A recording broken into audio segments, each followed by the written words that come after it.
Hi, I'm David Busch, and welcome back to Busch History. You're watching my ongoing series called The Presidents. You can get a complete table of contents about the presidents at www.buschhistory.net, as well as a lot of additional information and a whole series of videos on American history besides just this one. Anyway, right now I'm up to Jimmy Carter. And I have to tell you, I have a soft spot for Jimmy Carter, so if it comes through, I apologize ahead of time. Anyway, Jimmy Carter, 39th President of the United States. Number 39, his vice president was Walter Mondale. He was a Democrat. His term of office, 1977 to 1981. Who came before him and after him, and what were their political parties? Gerald Ford, the nobody voted for me president, comes before him. He's a Republican. And Ronald Reagan, John Wayne, follows him. He's also a Republican. Were there any unusual circumstances surrounding his ascent to the presidency? Nothing terribly unusual, except that Ford had been considered a pretty weak president, and there was still those feelings that Ford had made a deal. And Jimmy Carter, regardless of how powerful or powerless people thought he was as a president, he was also thought to be a very honest, moral man. And at that time, that's what the country needed. We needed somebody who the nation could believe in. We also needed an outsider from Washington who wasn't part of the traditional politics. And that was Jimmy Carter as well. Any catchphrases specifically associated with him? Well, he's called a Washington outsider, and malaise. Malaise refers to a speech that he gave to the American public about how we had to take responsibility for our own problems and how we had to cure our own problems. And the Republicans nicknamed it the Malaise speech. When he left office, was it by choice, defeat, natural death, assassination, or resignation? Well, he was defeated by Ronald Reagan. This was during the height of the Iranian hostage crisis. The Iranians took the Americans hostage in the fall of 1979. And Jimmy Carter dedicated the rest of his presidency, the rest of 1979, all of 1980, up until Election Day, trying to free them. He did not actively campaign that much for their re-election. So, because he was not able to get them free, he was not able to arrange for their freedom, he was looked at as being weak. And Ronald Reagan, who had been an actor and really could play to the camera, was looked at as being tough. So Jimmy Carter lost because he was looked at as being inept, and Ronald Reagan beat him because it was looked at as being tough. And the funny thing is, about a month before Election Day in 1980, Jimmy Carter was actually leading Ronald Reagan in the polls. The economy is one of the things that ultimately took down Jimmy Carter. Cornerstones. I started to introduce that in these videos of the Carter presidency. Human rights, peaceful diplomatic relations. This was a guy who did not react by pulling the guns out and sending the United States to war. 1977, he granted amnesty for Vietnam draft evaders. He allowed them to come home from Canada and other nations. Very, very controversial, as Vietnam was still a fresh wound for the United States. Housing Community Development Act, which expanded credit and handicapped access in poor communities. So now more handicapped people had greater access. The Surface Mine Control and Reclamation Act of 1977 was a way to make up for strip mining that had been occurring in the United States. So these are all early programs to try to help the environment. 1978, the Pregnancy Discrimination Act, the minimum wage was extended to farm workers. Low-income home energy assistance program, that's because oil was so expensive, so people didn't have a lot of money. They could get help from the government to help heat their homes. Airline deregulation begins, and he's the first president to talk about gay rights and suggest gay rights legislation. As a matter of fact, during his presidency, a toy was invented called Gay Bob. And Gay Bob was just what it sounds like. Gay Bob was the first gay doll. And he actually came, when you bought him, he actually came in a closet. And on the box, I believe it said, "Out of the closet and into your hearts." So gay rights is not something new. It was actually started way back in the 1970s. I think it took a vacation for a while, but now certainly it's back, as certainly it should be. 1979, following 2 years of recovery, the economy tanked, unemployment skyrocketed again, inflation's out of control. Carter looks like he can't solve this one.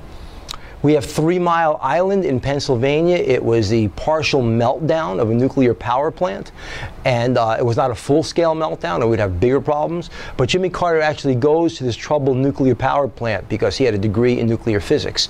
And he's got his boots on, and he's got some protective gear on, and he's walking around. I don't know how smart it was, but he certainly looked presidential there. In 1980, the debt grew from $620 billion to $900 billion. That's a lot of money, but it's even more now. There's a sharp recession and sharp inflation, so stagflation is really out of control. The Comprehensive Environment Response, the Compensation Liability Act of 1980, that was a super fund to help clean up areas that was so incredibly polluted that it was going to cost possibly billions of dollars.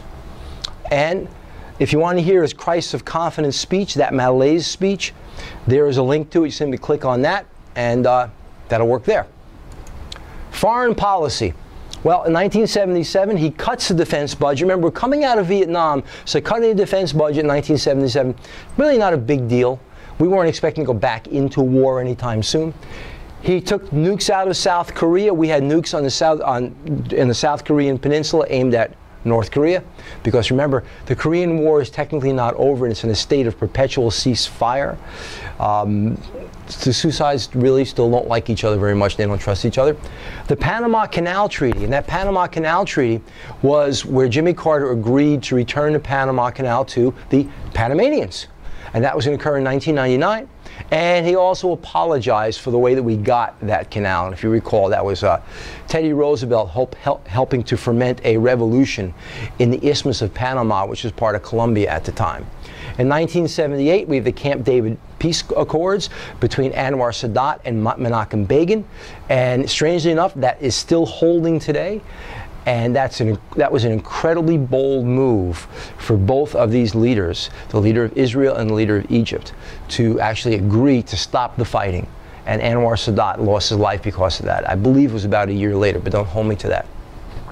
In 1979, we have SALT II, Strategic Arms Limitation Treaty. It was never ratified by the Senate, but nevertheless, it was a second agreement with the Soviet Union to limit nuclear arms. The Soviets invade Afghanistan in what would be called Charlie Wilson's War in Time.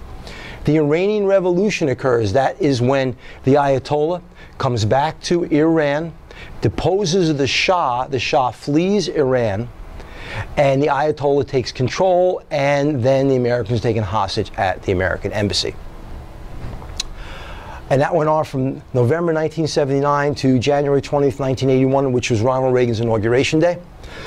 He actually formalizes diplomatic relations with China. Richard Nixon had started the ball going, but now Jimmy Carter actually makes it formal, and we exchange ambassadors and stuff like that. In 1980, he issues the Carter Doctrine. And the Carter Doctrine is on the heels of the 2 oil embargoes of the 1980s. And he declares oil is a vital resource to the United States wherever it is in the world. And he also declares that we will protect the Persian Gulf at all costs, that we will make sure that tankers are able to go to and from the Persian Gulf. And that's what the Carter Doctrine is. We have the Mariel boat lift. We have the failed hostage rescue. Failed hostage rescue, Jimmy Carter had ordered an attempt to rescue the hostages, and as a result of malfunctions in the desert outside of Tehran with helicopters malfunctioning, ultimately crashing into each other, that failed, and failed in a very huge way, because there were actually witnesses to the fireballs in the desert when these helicopters crashed into each other. And the next day, there was video of Iranians dragging dead American pilots through the sand. It was very, very ugly. Jimmy Carter gets on TV and he takes full responsibility for it. And frankly, that's where he earned a lot of my respect instead of passing the buck. It was a terrible event, but he didn't run from it. If you want to take another look at Jimmy Carter and the failed hostage rescue, this is a link to that. Either case, so that's Jimmy Carter, a one-term Democratic president in between a sea of Republican presidents, because he went from Nixon's Republican to Ford's Republican, Carter's a Democrat, Reagan's a Republican, Bush is a Republican.